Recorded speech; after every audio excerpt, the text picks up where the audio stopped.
stars of animation are shining. It's time to stay tuned. And now, here's your host, Phil Machi. Good evening, one and all, and welcome to the show that gets you exclusive access to the celebrities of the animation world. Tonight's special guest is Michael Swanigan. He's made a career out of storyboarding various animated series, from 1980s classics like The Real Ghostbusters and She-Ra to more modern-day hits like The Proud Family and Ben 10 Ultimate Alien. Michael's had his hand in literally dozens of cartoons. Here to give some incredible insights into the art of storyboarding, Michael Swanigan is on his way in just a few moments. But first, this. We are a family. I fight for them, they fight for me. Bionic 6. We're all together. We fight for right. Bionic 6. We are so proud to be.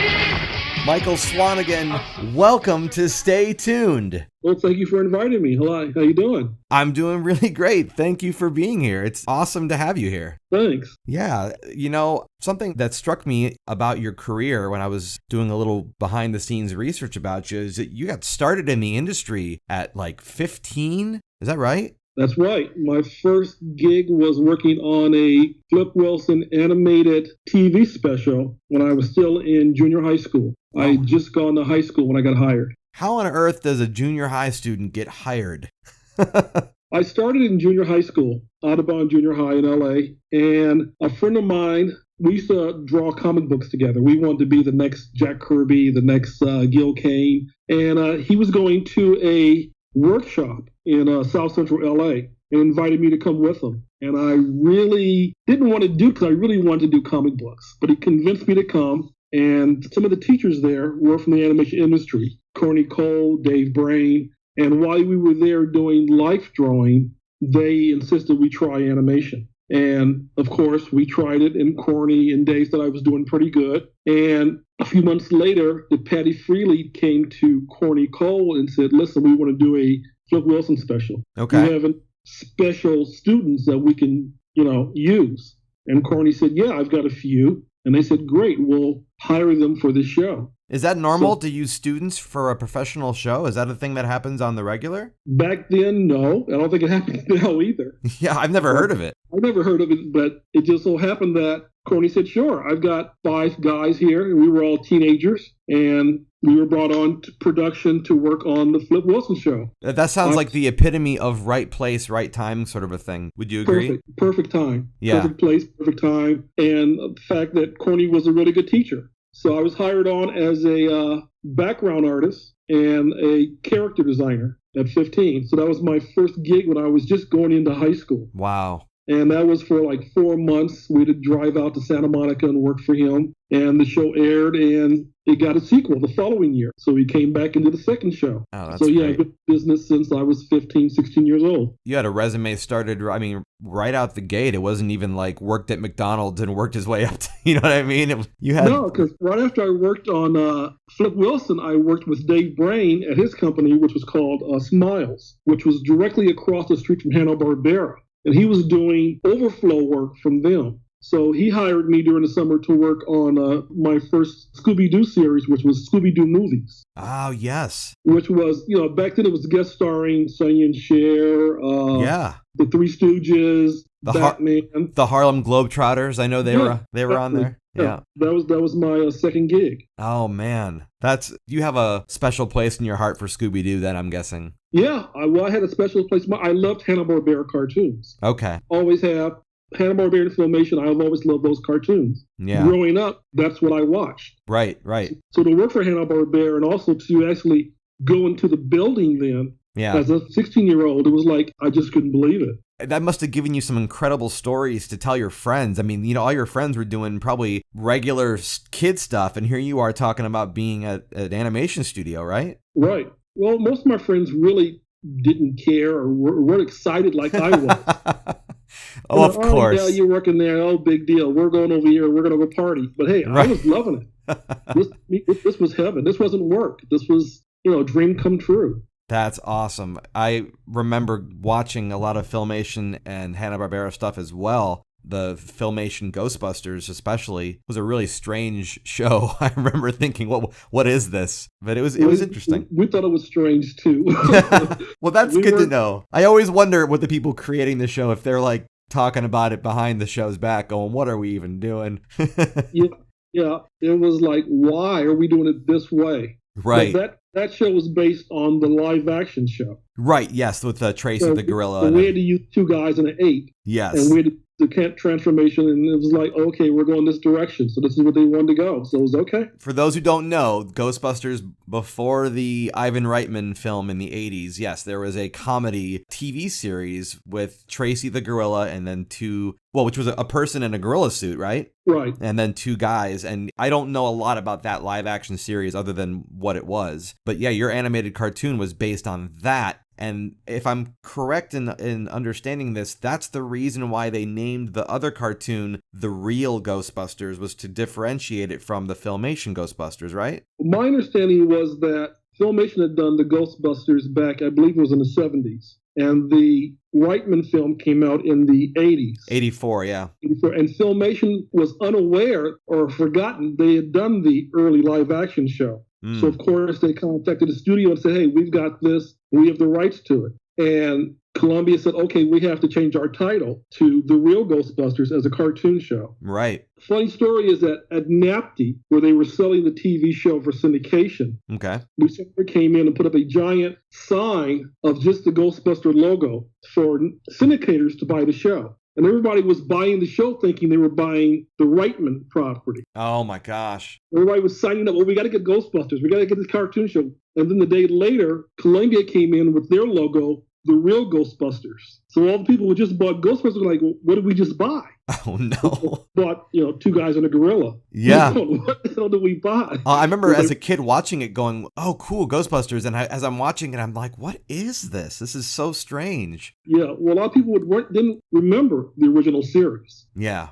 Well, part of why I'm excited to have you here, Michael, is because you're my first storyboard artist that's a guest on the show. So people may not know this, but the storyboard artists are really the guys who direct the projection of where a series will go visually, right? Correct. We're the first hands-on after the script. Yeah, that's huge. Yeah, we lay down the layout of where the show is going to go. The director comes in and may fix a few things, but yeah, the board artists are the main directors. Well, you guys are the unsung heroes in that way. So what is it about boarding that has kept your interest for so many years? The fact that it's hands-on, it's like drawing comic books. And at Filmation, it was competitive, which was great, working with the other artists. But it's just a matter of telling the story. You're directing the story. It is your point of view. And the director comes in and goes, yeah, that's a great shot. We're going to go with that. Your sequence works. That's great. We'll go with that. And the director may come in and, change a few things. But overall, you've told the story. Right. And I've always enjoyed how easy it is just to draw it. For me, it's been an easy job. So that's why I always loved doing boards. So in traditional animation, the in-betweeners, they look to the keyframes for guidance, right? And then the lead animators, they look to your storyboards for guidance. So who do you refer to? Are you just where it all starts? I'm where it all starts. I decide the shots, the angles, the camera moves, the position of the camera, the acting, who's there, who's not, the shots. That's all me telling the story. So then before you, it's really just the script, right? Correct. It's just a script. And the guys who write the script, they don't necessarily have visuals in mind when they're writing that script, do they? I don't know if they have visuals or not. Usually we don't work with the writers. We get a script, it's been written, they go, here's your script, and turn it into pictures. And we decide the shots, the angles. Sometimes we'll talk to a director who will give us his point of view. We want to see this, we want to see more of that. Can we have this guy do this? Can we have the guy do that? Or whatever. But overall, the board artist is the one who builds the framework of the show. Right. After it's done, then it goes back to a director or producer, and they'll go, we want to change a few shots, or we have a different idea for this, or whatever. But overall, it's our point of view. I mean, that's a huge responsibility. Yeah. It's been great. I love it. That's awesome. So would you say your love of comic books is the thing that prepared you best for a career in storyboarding? Oh, yeah. I still am a big comic book fan. I grew up on Kirby and Gil Kane and John Buscema and Neil Adams, and those were my heroes. So to actually try to do their work, and then when I got storyboards, I try to draw like them but telling stories. And then you watch films. The more films you watch, especially classic films, the better understanding you have of where to place the camera. Excellent. Yes, absolutely. So yeah, you're looking at proper filmmaking as your inspiration. Sure. Right. I imagine seeing this process from your perspective probably feels like a game of telephone. You know what I mean? Where you see what your original concept is and then you get to see it executed down the line. What series that you've boarded do you feel properly captured your work all the way through to the animation? Oh, that's hard. Let's see. I would say Simpsons. Okay. Simpsons really followed closely to the boards and the animation, and they understood the timing and what you were looking for. A show called Bionic 6 I worked on. I really loved working on. They really followed the boards tremendously and followed shot for shot. So if we're watching Bionic 6, then we're seeing Michael's work firsthand. Yeah, almost shot for shot. That's awesome. Same with some Simpsons that I've done. You'll see it shot for shot. Almost the way I've boarded exactly. Yeah, there are shows that will follow exactly what you've given them. Which seasons in particular from Simpsons? I was there for the first 2 seasons. Okay. The first season of Simpsons, I was doing layouts for the first 6 months. Then when I'm done, I became a board artist on the show. Okay. That was right after Tracy Ullman, right? Right after Tracy Ullman. Okay. I imagine when you start out in any industry, you always feel a little bit of like, I'm not sure if I'm doing this right, but at some point it probably kicks into gear and you're like, yep, I know what I'm doing. I'm hitting the notes. You know what I mean? I don't think I've ever gotten that feeling. You always do the best you always do the best you can, and somebody can always come in and go, well, can you change this scene? Can you change that scene? Okay. I've never seen a board turned in 100% perfect. Okay. Somebody else has opinion and goes like, well, can he close the door this way? Can he jump on the horse this way instead of that way? Can he hit the guy this way instead of that way? You give it your best shot and you go, okay, here's what I've got. And the director may change a few shots. He may change a lot of shots. Always room for improvement then, right? Always. There's always room for somebody else's opinion. That's true. You learned from the great Alex Toth. I didn't learn from Toth. Let's see, when I first went to Filmation doing boards, I learned from Bob Klein and Don Manuel. Oh, okay. Bob Klein was the main board guy there on a lot of the shows before I got there on Black Star. And I was roommated with Don Manuel, who, in my opinion, is one of the best board guys out there. Meaning that you give him an idea, and he can give you 5 or 6 different shots, which to me is just amazing. Most people go like, well, here, have him go through the door this way.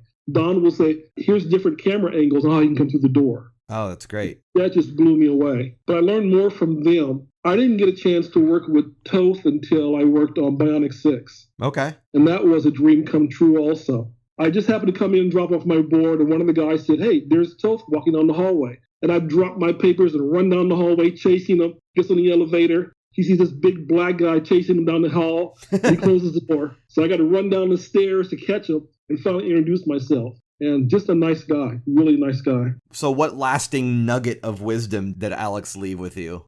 Give it your best shot. Always give it your best. I love it. More with Michael Swanigan after this.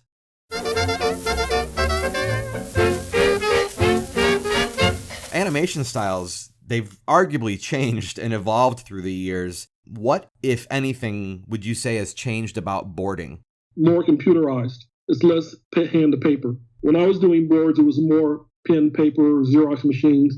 Now everything is done in Storyboard Pro or some other computerized program. Oh, I didn't know they had software for storyboarding now. Yeah, it's definitely for storyboarding. And boards are more computerized, so they're doing more almost like automatics now. We were doing key shots, key frames, play out, action. Now the board artists are almost animating the scenes when they do storyboards now, which is a lot more work for them. And I really feel sorry for all the work they're putting into it. So it's a lot of pre-visualizations, what you're saying. Exactly. Probably because they want to know what they're going to be getting before they get it even more. It became that in the 90s to where they wanted to see more of what they were getting because people who were in charge did not understand what storyboards were. They go, well, I don't understand this drawing. What's happening? So we just started doing animatics, and now Toon Boom does exactly that. It gives them an animatic, so you know exactly what's going to be happening. Yeah, that seems to be.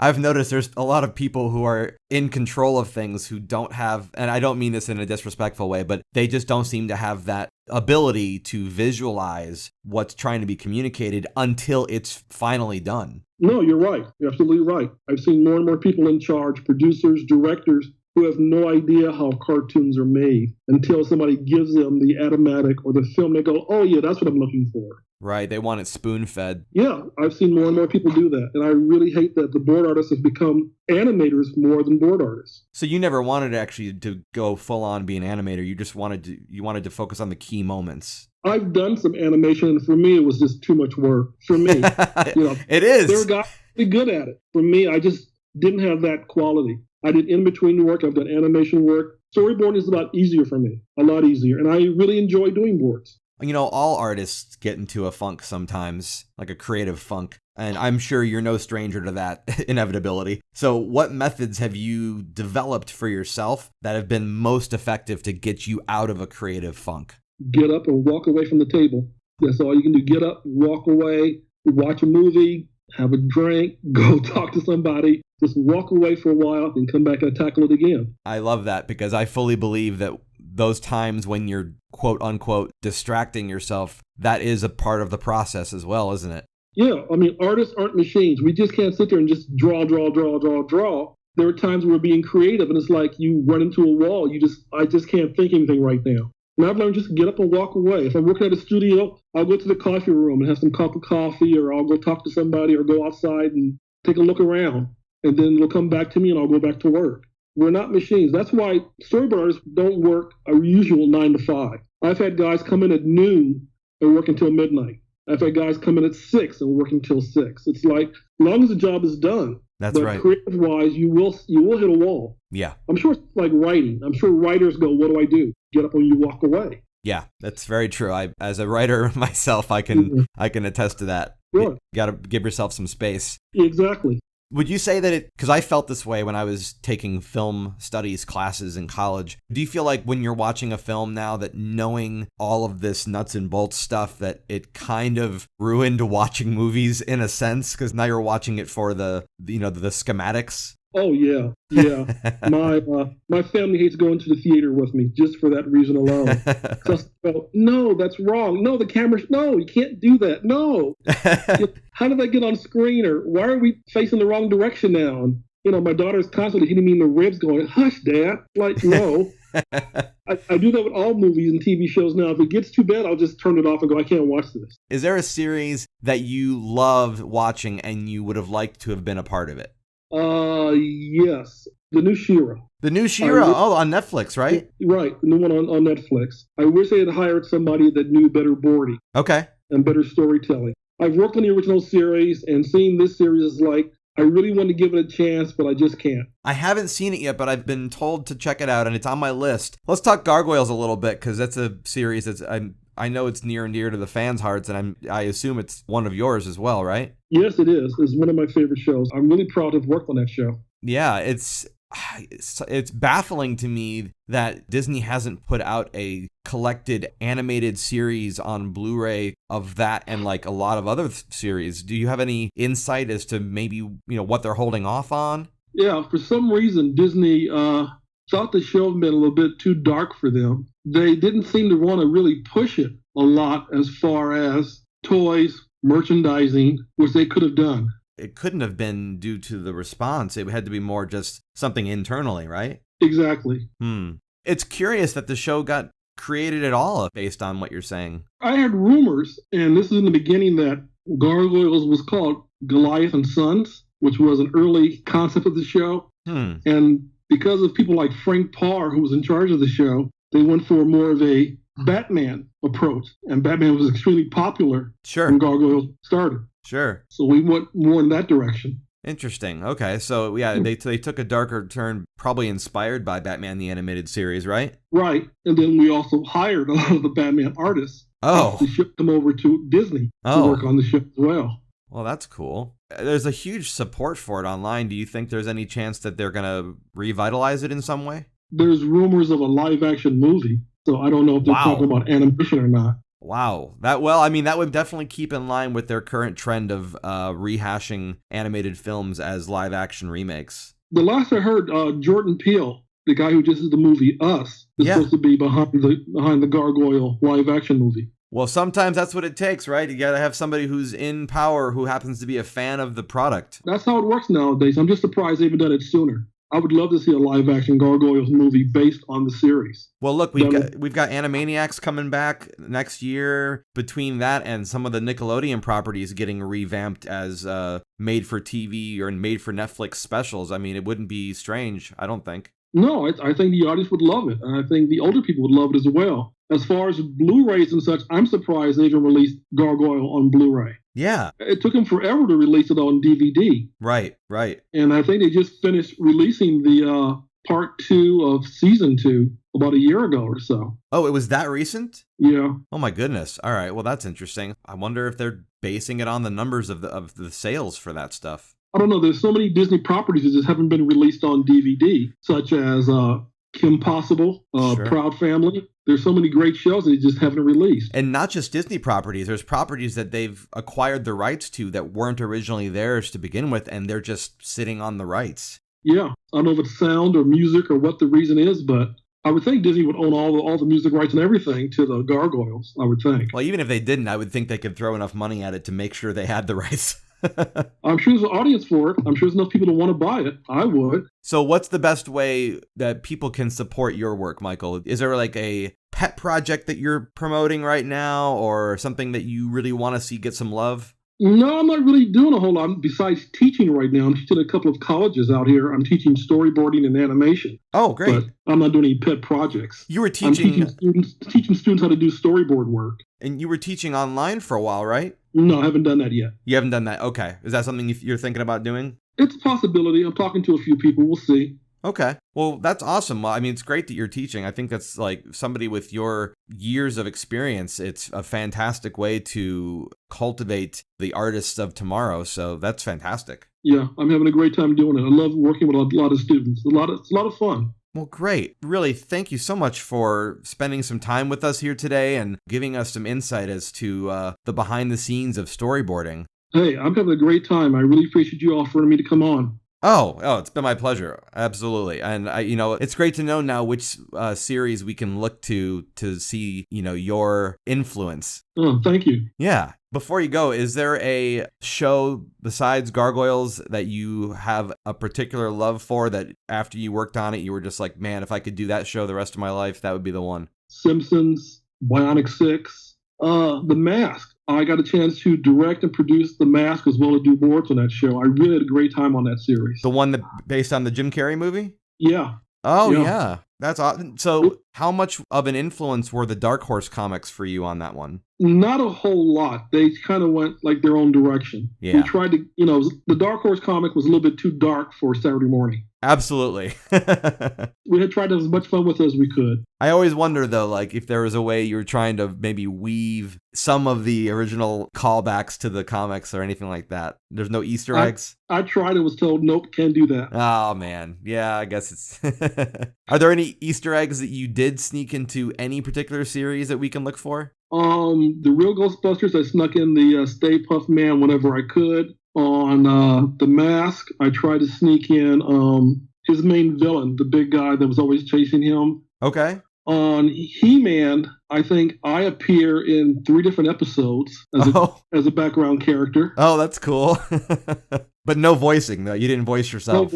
And in Men in Black, I'm definitely a villain in one of the characters in one of the shows. Really? Well, where can I see that? Do you remember? I'm guessing episode 8, but I'm not sure. Well, I love that show. It's where they have some little cute space aliens that are killing off villains. And I play one of the humans that becomes a monster. Oh, man. I love Men in Black, the series. That was a really well done show. It was. It was a great show. I'm really proud to have worked on that show. Yeah. I did board the first season and a half. One last question I just thought of here, I wanted to toss at you. The Simpsons obviously still going on. I mean, would it be easy for you to just get back into the swing of things, or do they have to invite you? they'd have to invite me at this point. They have a whole new crew, whole new setup, and like I said, they're doing everything on computer now. You don't bid for those things. They actually, it's not something.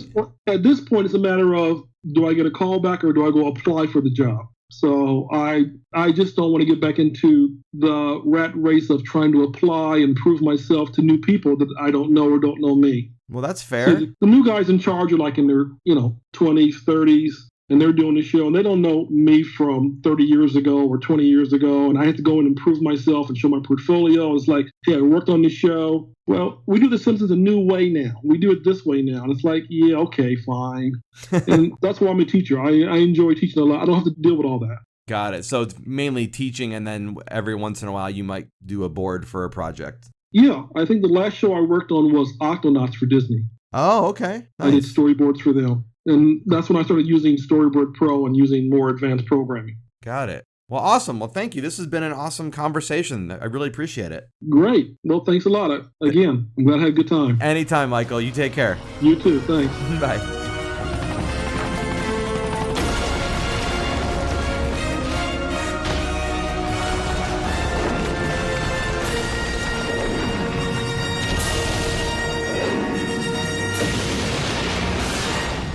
That music excerpt was from the theme song to Disney's Gargoyles. The series music, including the theme, was composed by Carl Johnson. His career with Disney continued with Aladdin and the King of Thieves, Gargoyles, The Goliath Chronicles, and Piglet's Big Movie. Most recently, however, his music has helped usher in the highly anticipated return of the Looney Tunes with Dynamite Dance. Well, here we are at the end of another episode. Special thanks go out once again to Michael Swanigan for joining us here on the show. And as always, thank you so much for listening in at home. If you're looking for a great way to support me and stay tuned, simply visit patreon.com/Phil Machi. Subscribing there will get you access to cool rewards like exclusive interview outtakes, my cartoon reviews, and monthly video updates. Curious about my own cartoon creations? Check out my original comic books at retailsunshine.com.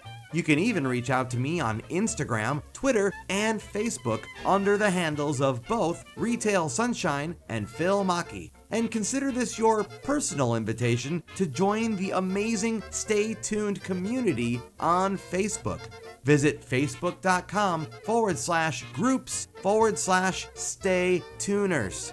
I've been Phil Machi, you've been a wonderful audience, and until next time, keep those eyeballs peeled, those ears open, and be sure to stay tuned.